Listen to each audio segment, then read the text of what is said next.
So in the past 90 days, we've done over $500,000 in revenue with an application funnel. Application funnels are VSL funnels kind of reframed. And I see a lot of people just mess up when they run this type of funnel. So I'm going to be going over some best practices and basically explaining how we manage to do these sort of numbers with a very, very basic funnel, but just executed correctly. So first of all, what and why? What are application funnels? So application funnels, I'm going to be breaking ours down like in full detail in this video, but they're basically VSL funnels that have a twist on them, right? You're not doing a VSL that, just tells people to book in a call and then you show them the calendar, right? You actually send them through an application. And with an application, what it does is it positions you as more of an authority because leads are applying to work with you. So you can frame scarcity, you can frame urgency a lot better. And this is like less applicable in B2B type offers, but with B2C, especially BizOp, it works exceptionally well. And it also allows you to capture lead information and nurture them and actually get more bookings without having to do an opt-in where you normally see like quite a big drop off. So the leads that are actually coming through the funnel are good quality, which is why we had a 40% close rate, 75% close rate over, like this is over 3-4 months. So yeah, and another important aspect is the VSL in an application funnel. I like to frame it as a free training and it is very, very value packed, which gives you all the more credibility and once again has the right messaging for leads to come through the funnel. Because if you simply have no value and it's a very salesy VSL, especially when you start running ads, your messaging is going to be off and the type of leads that you get through the funnel are going to mean that these absolutely tank, even if you have the best sales team in the world. So this is what I got to show for you today. First of all, we're going to go over the landing page because this is something like I've seen it with so many offers and it's just like, even with offers doing big numbers, they could have an easy 10-20% jump in revenue in booked calls. This is just an example. Like this is one of the worst examples I've seen. This lady has like over 1 million subs, like hundreds of thousands of IG followers, and she just routes them to like this standstill page with, like YouTube videos and then like some affiliate stuff. And there's no info product. First of all, there's no info product, but there's just nothing like you can't really buy from her. And she gets so much traffic and she's not using it. Anyway, that's besides the point. Stop using Linktree, stop using like a bunch of links in your bio, make it simple because the harder you make it for people to find you and find your offer, the less money that you're going to make. It's as simple as that. Yes, friction is good in some places in the funnel, but for people you want as many people on your landing page as possible. Like it doesn't matter like their level of intent or whatever, you just want them to see and then your landing page should do the talking.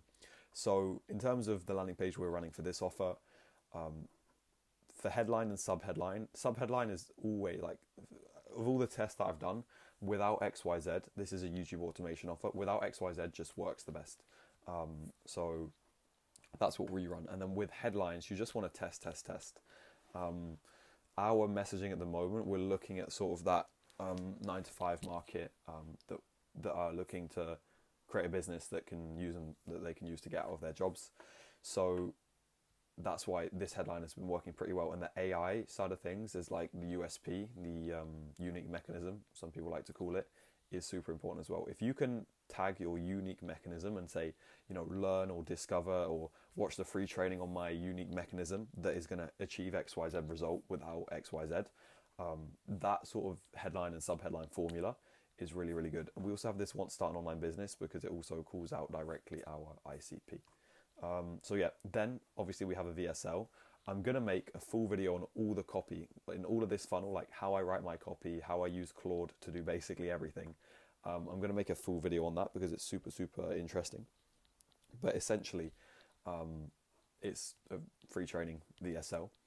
And then underneath that, we have an embedded Typeform. So first thing people don't do is they have a button and it takes people to another page to apply. And then after they apply, it takes them to another page, to a Calendly page to book them in. You want everything to happen on the same page just to reduce as much friction as possible. So you want to embed your Typeform onto the landing page. And then under that, just spam testimonials, results, and all of that business. So that's the basic. It's like this landing page, you can make it in 10 minutes. Like it's super, super simple. It doesn't have to be complicated. in terms of the application itself, what I love to do, by the way, Typeform is the best with any sort of application. If you're still using like a GHL form, things like that, it just doesn't convert as well. And Typeform, you can do all sorts of cool stuff, which I'm about to get into. So you want to have like the takes 1 minute, and your Typeform shouldn't take more than a minute. If it does, then you have a shit Typeform. It should be very easy to fill out, and it should get you the information that you need. So I like to, program, application, apply for this, and if you have a guarantee, I like to mention it in the subheadline here. So then, obviously, our process is name. So we have a very low friction opener, which is name. Like, people don't mind giving you their name normally, right? And then we obviously ask them for their details straight away. Now, the reason we do this is because once we capture their details, obviously the setter can call them, we can email them and all of that business. So for that reason, we also have the partial submit point here, so that we capture that information as soon as it comes in. And now that we're starting to ramp up ads, it's very important that we make the most of every single lead. So this is essentially kind of like the opt-in, but at the stage of where they start applying, so we can get their information and start nurturing them and call them and see what's up.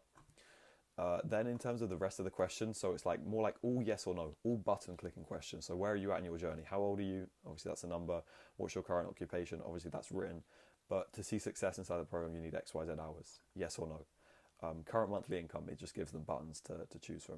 What's your biggest goal? It just gives them buttons to choose from. And then how much capital? This is a super important question. We leave it for last for a reason. So it's just basically financially qualifying them. If they obviously select the last one, then we reroute them, and I'll show you the workflow here. We reroute them to free community. Any of these where we can potentially help them, then obviously they get routed to the calendar booking page. Now, this is hugely, hugely important. We have a partial submit point after this money question. So everyone who, let's say, submits that they have 5K to invest, and then they get to this page, which is obviously the calendar page, and they don't book in a call for whatever reason, we can see that application and we can call them and say, hey, you didn't book in a call, what's up? Most importantly, I don't know why this has moved. So most importantly, the required section for the Calendly page is on, which means they cannot submit this Typeform without booking in a call. And that's super important because people want to finish what they've started. Like, we want to interview. They can't submit the application without booking in. So it's by default the next stage, and we autofill their email and phone. And like I said, if they don't book in a call here, then obviously we have the partial submit, so we can call them up. The SDR will call them. And then in terms of the workflow, super, super easy. After the Calendly page, you want to direct them straight to the post booking page, because they won't be able to submit, they won't be able to get through this without booking in a call. So they'll book in a call and they'll end up on the post booking page. Very simple. You can fix up your pixel if you're doing ads to this page. And then if on the question about the money, they don't have the money, then obviously we reroute them to a different ending, which is like, we can't help you unfortunately, join the free community for value, or watch the free course for value. After this post booking page, best practices are very simple. I've sort of broken this down before in another video, but you want a 2-minute sort of confirm your booking video, which is like taking them through the sales process, essentially, where they confirm the call, they open their email, they're told to expect messages from the sales team, all of that business. And then you also hype up the call. You give some sort of free value, you create some urgency, internal. You don't say don't make this super long. That's a big mistake we made in the past, making this video super long. But give them a reason to show up, make them excited. And then instead of putting all the common FAQs and objections in that post-booking video, you want to structure your post-booking page so that it's easy to navigate, and people can, if they're coming from short-form content, they can essentially just sort of pick and choose what they want to watch and what they want to consume from you. Because it would be very arrogant to say you've got to watch this 20-minute video, because no one's actually going to watch that, even if they are interested in the offer. So what I recommend is 3 to 10 breakout videos, which are essentially common questions and objections. To find these is, if you know the offer well, it's pretty obvious. So you can take sales call recordings, put them into GPT or the scripts, and get the most common questions, the most common objections. Same just by asking your sales team, and if you've taken some calls for the offer yourself, then that will obviously help. These breakout videos should be structured in a way that it sells the offer more.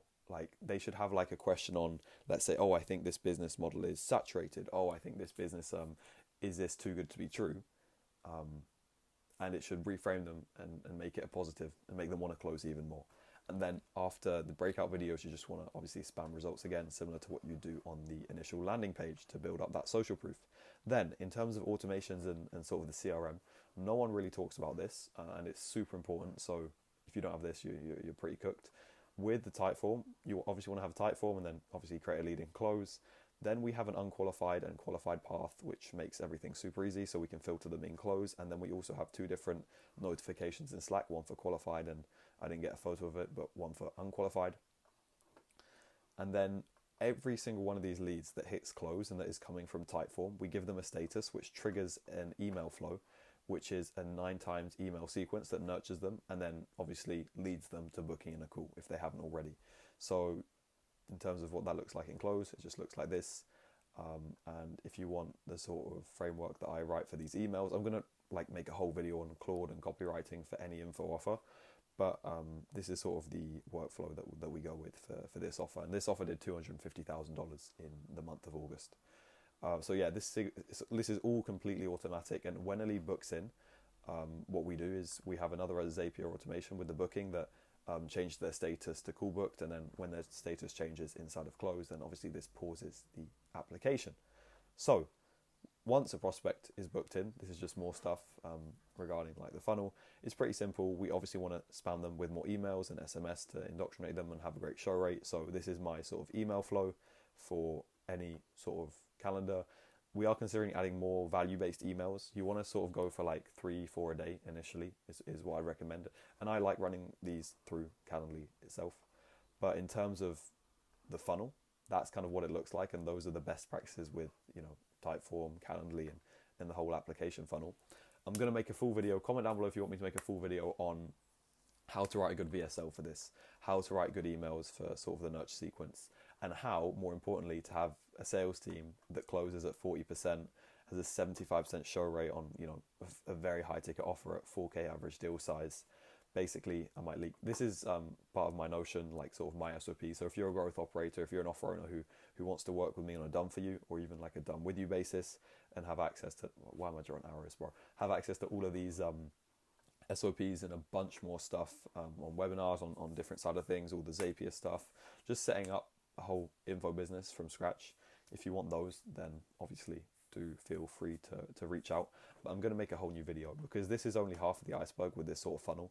You need a dialed in like setting team, you need a dialed in closing team to make sure that basically all the leads that are coming through the pipeline that are in the right frame, that have come through, that they've applied, are actually getting made the most out of. So yeah, thank you for watching. I hope you found this short video valuable, and yeah, take care.